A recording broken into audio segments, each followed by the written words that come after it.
Informativo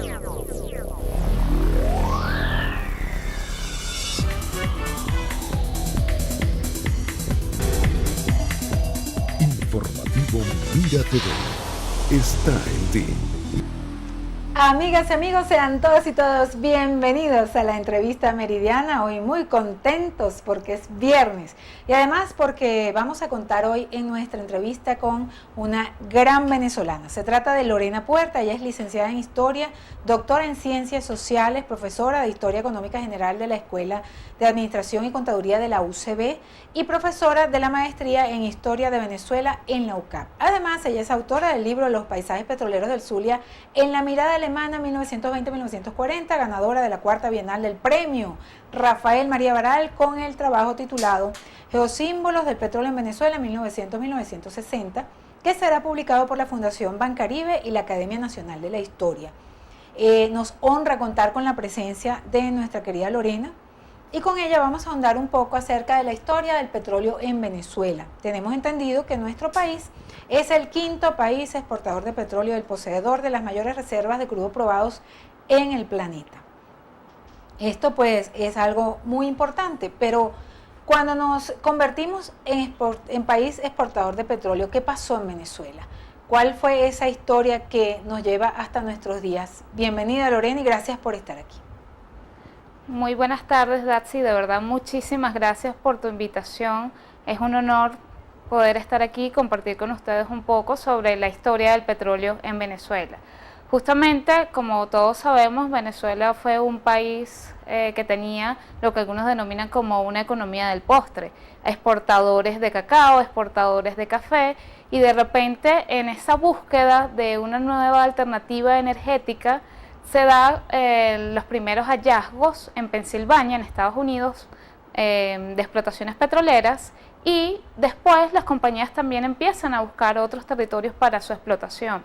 En el caso venezolano, la primera experiencia va a ser en el pozo La Alquitrana, en una hacienda de Manuel Antonio Matos, que la poca producción o la escasa producción que se tenía era para el consumo interno, no tenía una explotación a nivel internacional, pero ya daba señales de que posiblemente en Venezuela existía este recurso petrolero. Lorena, es interesante recordar que fue fortuita, ¿no? El descubrimiento de ese primer pozo, aunque sí, no era pozo, no, pero esa primera emanación de petróleo. Así es, sí, fue después de un sismo que ocurrió allí y tampoco tan alejados de lo que estaba sucediendo a nivel internacional. Se trajeron los primeros instrumentos súper rudimentarios, bueno, o eran rudimentarios quizá para nosotros hoy en día, pero bastante avanzados para la época, para poder empezar a hacer esa explotación. Ya después, cuando Ralph Arnold, quien fue un geólogo contratado por una compañía petrolera, lo mandan a Venezuela a partir de 1913 a realizar exploraciones geológicas, pero con fines comerciales. Posteriormente a eso, entonces sí se llega a la explotación comercial del primer pozo en el oriente venezolano del Guanoco. Después también tenemos la experiencia del Sumaque 1 hasta que llega el año de 1922 con la explotación del Barrosos número 2. Ahora, ¿cuáles fueron el primer uso inicial que se le dio a esa explotación en el caso de Venezuela? Sí, bueno, en el caso de la Alquitrana, que no llegó realmente a tener una potencialidad internacional, únicamente el querosén, que era lo que producían, era distribuido a través de arrieros, ¿ok? Esto era para consumo interno básicamente. Ya con las exploraciones geológicas, posteriormente de Ralph Arnold, sí empezó a tener ya una explotación comercial con los usos que conocemos hoy en día se le da al petróleo. Pero por supuesto, todo esto fue un proceso de exploración de la Venezuela profunda, de llevarse inclusive a campesinos a buscar campamentos petroleros bajo una estructura económica que evidentemente no estábamos preparados para esa época. Todo fue a principios del siglo XX y específicamente desde 1913,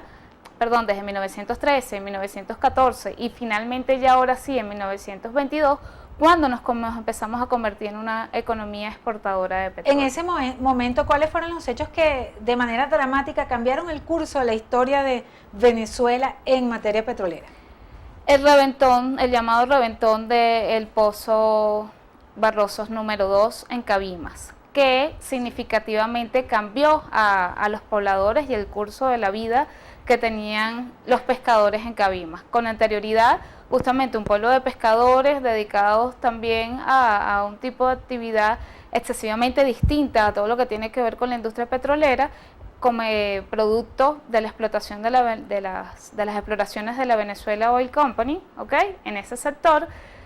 Un día, en diciembre, explotó el gran chorro, el gran mana de petróleo que duró aproximadamente más de 10 días y gracias a ese gran hallazgo, que tuvieron que traer inclusive obreros de otros campamentos petroleros cercanos para poder detener esa gran explotación petrolera. Ahí se abrió, digamos que, un espectro internacional para explotar petróleo en Venezuela. Ahí vinieron las transnacionales. Exactamente, ya a partir de 1922 Venezuela se coloca en el panorama internacional como país con grandes potencialidades de explotación petrolera. De hecho, es significativo inclusive para los habitantes de Cabimas, que durante tanto tiempo tuvo brotando ese petróleo que se dice que llegaba aproximadamente casi 43 metros de ese chorro de alto emanando, y tuvieron que hacerle ruegos al santo, a San Benito, en este caso el santo de San Benito, para que emanara el petróleo. También los geólogos tuvieron que traer personas de afuera para poder saber cómo detener esa gran afluencia de petróleo, hasta que finalmente se dice que el pozo se tapó por sí mismo, pero para los lugareños el pozo se tapó después de hacer los ruegos a San Benito. Y queda de paso ahí ese sincretismo y esas costumbres y tradiciones de los pueblos. Ahora bien, correcto. En términos de beneficio, ¿qué significó para Venezuela este hecho? Bueno, este hecho significó para Venezuela los ingresos de unos recursos que con anterioridad simplemente no se contaban o no se tenían en consideración. Tuvimos que esperar hasta el año realmente de 1922 para que en 1923 desde el Estado, en ese caso la dictadura de Juan Vicente Gómez, se lo tomaran bastante en serio y crearan una compañía, la Compañía Venezolana de Petróleo, la llamada CBP, para poder regir y tener los lineamientos precisos de cómo iba a ser estos términos de explotación petrolera con respecto a las compañías transnacionales. Anteriormente a esta explosión del Barroso número 2, absolutamente todo se llevaba, era por la ley de minas, hasta 1921 que se generó la primera ley de hidrocarburos y demás minerales combustibles. Ya en 1922-1923 también generó todo un cambio y una aceptación de que en Venezuela estábamos cambiando de rumbo, cambiando inclusive la estructura petrolera, la estructura económica. Precisamente tú hablas de un cambio y venimos en ese momento de una cultura y una sociedad agrícola, pues que quizás en muchos casos ni siquiera habían oído escuchar hablar del petróleo. ¿Cómo cambió la cultura del pueblo venezolano el petróleo? Sí. Con respecto a la llamada cultura petrolera, inclusive Rodolfo Quintero tiene uno de los libros en donde primero se empieza a esbozar desde el punto de vista marxista sobre cómo fue que influenció esta explotación petrolera para los habitantes, ¿ok? Hay que considerar que cultura es todo aquello que realizan los hombres, los seres humanos. Y con anterioridad se tenía como costumbre tomar aguardiente, tomar ron. Ya con el petróleo y con la llegada de las compañías petroleras también va a llegar, o sea, son otro tipo de personas que tienen otro tipo de costumbres. Entonces nos va a llegar la Coca-Cola, nos va a llegar el whisky, nos van a llegar los espaguetis, el blue jean. Cambiamos las alpargatas quizás por un tipo de zapato que se adaptaba más a industrial, ¿no? Industrial, la migración del campesinado a los sitios donde había el trabajo, que ganaban más o quizás sentían o percibían que era mejor ganancia que trabajar la agricultura. Sí, que eso también es otro asunto que trae, por supuesto trae todo un éxodo poblacional. De Margarita llegaban hasta Maracaibo para poder incorporarse dentro de los trabajos de las compañías transnacionales, de manera que cambió los usos, las costumbres, el tabaco también se abandonó un poco y empezaron a consumirse el cigarrillo, el cine. Ya teníamos ciertos conocimientos a mediados o principios del siglo XX del teatro, del cine, de la luz eléctrica, pero por supuesto que la explotación petrolera va a influenciar y va a impulsar mucho más todo este tipo de artefactos de la modernidad y sobre todo de la economía petrolera. En todo ese un momento, cambio. Lorena, ¿cómo se manejó el tema de las ganancias? Porque obviamente este sector, digamos que ocupó espacios que ocupaba antes, por ejemplo, el sector agrícola. Sí, con respecto a las ganancias tuvimos que llegar hasta el año de 1942 con la ley de impuestos sobre la renta y después al año de 1943 con la ley de minerales y combustibles, la ley de hidrocarburos, minerales y combustibles para poder obtener mayores beneficios de esta industria. Con anterioridad las compañías se traían absolutamente todo lo que necesitaban sin pagar ningún tipo de impuestos al gobierno, o en este caso al Estado venezolano. Ya con la ley de impuestos sobre la renta tenían que pagar una porción por traerse todo este tipo de instrumentos para la explotación petrolera, con lo cual se va a generar y se va a perfilar mucho más el llamado capitalismo rentístico, del cual el Estado es el principal beneficiado. Ahora, estas compañías transnacionales que hasta el momento explotaban el petróleo, sufrieron, bueno, un impacto quizás cuando se dieron estos cambios. ¿Cómo recuerdas tú como historiadora este momento y la relación que se gestó entre esas compañías y el gobierno de entonces? La relación entre esas compañías y el gobierno de entonces, en principio, cuando la dictadura de Juan Vicente Gómez, siempre se habla de que él fue un entreguista de gran porción del suelo venezolano para la explotación petrolera. Realmente lo que se hizo fue, por medio de sus allegados y amigos, les daban las concesiones petroleras y estos posteriormente eran quienes las vendían, a quienes sí tenían las posibilidades de realizar esa explotación. Evidentemente que las relaciones que empiezan a existir entre primero ingleses y holandeses y después, y muy influenciados por el fin de la Primera Guerra Mundial, capital americano, empiezan a tener unas relaciones, por supuesto, de mayor contacto y se habla inclusive de la salida del ministro de Fomento para ese entonces, Gumersindo Torres, porque no favorecían algunas de estas leyes a las compañías transnacionales. De manera que la inversión petrolera en Venezuela comenzó, por supuesto, de una forma como que, bueno, no sabíamos nada, pero en la medida que íbamos conociendo sobre este tema, empezaron a cambiar las reglas del juego, en donde el Estado también se veía favorecido y se aceptó muchísimo más la inversión extranjera directa. Lorena, en Venezuela la historia del petróleo está, digamos, dividida, quizás una de sus divisiones fundamentales es antes y después de la nacionalización de la industria petrolera. ¿Qué pasó después de ese paso tan delimitado, tan importante dentro de la industria para todos los venezolanos? Sí, bueno, hay que tomar en consideración que inclusive nuestra nacionalización fue con un periodo de 10 años antes de lo que debería haber sido, el proceso de nacionalización en Venezuela fue ya por decreto presidencial 1976, a partir de ese momento la industria era netamente venezolana, pero en realidad debía haber sido 50 años después de la ley de 1943, Entonces, ¿qué pasó allí? Ya otros países con anterioridad, México en 1938 ya había nacionalizado su industria, Indonesia también ya lo había nacionalizado, poco después que nosotros, otros países también se incorporaron en este proceso de nacionalización. Para el venezolano, que ya había crecido con las compañías petroleras, porque otra de las cosas que hay que decir es que las compañías transnacionales se dedicaron a una transformación del espacio, a construir campamentos petroleros, a hacer escuelas, a hacer vialidad y inclusive hasta las refinerías que tenemos hoy en día, eso fue inversión de las compañías petroleras y tenían allí el capital humano formado. Ya después, cuando ocurre la nacionalización, después de la ley de 1971, en donde se empiezan a promulgar los bienes afectos a la reversión para la nación, se da el paso de la nacionalización antes de tiempo.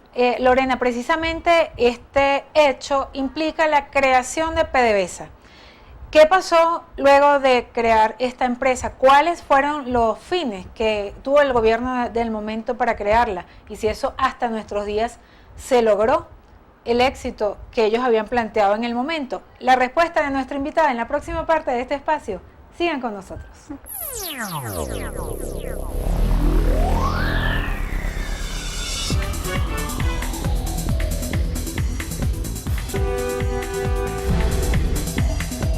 Informativo informativo Mira TV está en ti.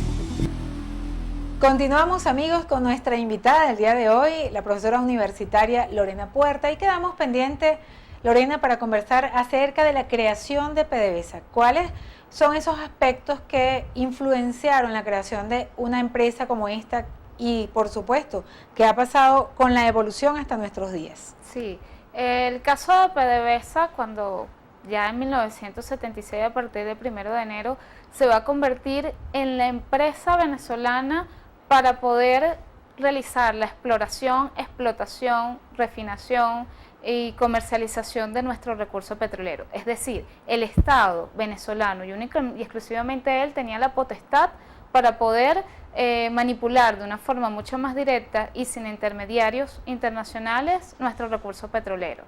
Amén de eso, hay que también tomar en consideración que varias de lo que eran las compañías petroleras cambiaron de nombre. ¿Okay? ¿Cambiaron de nombre en qué sentido? Se crearon filiales, lo que antes era Shell, empezaron a hacer, o la llamada a ser Maraven, Llanoven, Corpoven. Todas las ven. Todas las ven, exactamente, que se llamaban, eran básicamente 7 ven, cuya finalidad era, se dijo en ese momento, era no realizar una ruptura como tan dramática o tan drástica de la forma que venía llevando la vida el trabajador petrolero dentro de la industria con respecto a su nuevo patrono, por llamarlo de alguna manera.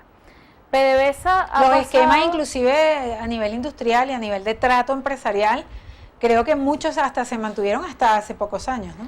Hasta hace pocos años, cuando la meritocracia fue un poco dejada de lado, ¿no? Que eso también es la otra cosa. Con anterioridad, las compañías transnacionales, ellas no solamente vinieron aquí a explotar, a expoliar y a dejar nada, ¿no? Aquí no era un recurso que se estaba llevando gratis, el Estado venezolano tuvo ingresos por eso, ellos invirtieron también en la creación de escuelas, le dieron al obrero la capacitación, acompañaron un poco a esa fundación que tuvieron dentro de nuestras universidades de la carrera de ingeniería, ¿okay? Gracias a la explotación petrolera inclusive se van a crear escuelas de ingeniería, la Escuela de Ingeniería de la Universidad Central de Venezuela es una de ellas, la de Maracaibo es otra, pero ya con respecto a la industria, con un capital humano formado, vamos a estar con un Estado plenamente fortalecido por todos y cada uno de los ingresos rentísticos que está teniendo, con la potestad como para poder decidir sobre todos los sectores de la vida social,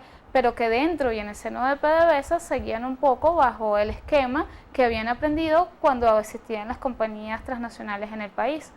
También hay que tomar en consideración que con este proceso de nacionalización, todo lo que eran los campamentos petroleros, esa estructura permaneció, pero se tuvo que pasar por un proceso de municipalización.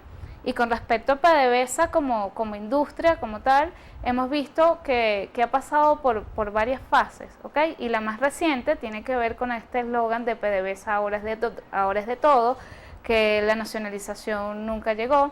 Yo creo que esto es también un tema bastante de entrada de la política dentro de la industria petrolera. PDVSA tiene un rol importante que cumplir porque a efectos internacionales es nuestra compañía petrolera para realizar cualquier tipo de negociación. Tenemos también filiales en Estados Unidos. Y el hecho de ser un país monoproductor pues incide directamente en esta situación, que se haya politizado la industria. Sí, bueno, es que el ser humano de por sí no puedes desligar lo que es la política, se supone que es el espacio para poder debatir. No está mal que cada quien tenga su posición política, el problema está cuando empieza a haber una relación tan extrema y tan estrecha entre la compañía que genera los recursos y el partido de turno. Entonces, quizás los recursos que han salido de PDVSA no han sido lo suficientemente bien manejados a lo largo del tiempo y en épocas recientes pues hemos tenido un precio de petróleo a más de $100 hasta hace poco y queremos saber pues mucho. Y el precio del petróleo, Lorena, está definitivamente vinculado a un contexto internacional, a la geopolítica. Y esto se ha manejado a través de organismos pues internacionales de los cuales Venezuela forma parte. Cuéntanos cuál es la intención y el tema de la OPEP. ¿Por qué Venezuela se mantiene en la OPEP? ¿Por qué Venezuela pues influyó también en la creación de este organismo y se mantiene hasta nuestros días. ¿Qué significa la OPEP para el petróleo en Venezuela? Sí, en la década ya de 1960 da un giro absoluto a nuestra industria petrolera, cuando se va a generar la Organización de Países Exportadores de Petróleo de la mano de uno de nuestros grandes pensadores como lo fue Juan Pablo Pérez Alfonso. Él ayudó pues a la creación de la OPEP y lo que significó para nosotros fue la internacionalización a manera de organismo, ¿ok?, en donde pudiésemos tener un punto de referencia para poder controlar todo lo que tenía que ver con la oferta y la demanda, una alianza con países que eran también exportadores petroleros y cuyas características sociales podían ser un poco semejantes como para poder realizar esa alianza efectiva. Y la OPEP, por supuesto, ha generado para Venezuela unas relaciones con respecto a todo lo que tiene que ver con su industria. Ya cuando Venezuela está dentro de la OPEP, no queda duda absoluta de que somos un país monoexportador de petróleo. Ahora, ¿cómo podríamos contextualizar estos más de 100 años de industria petrolera y de vivir en base al petróleo en Venezuela?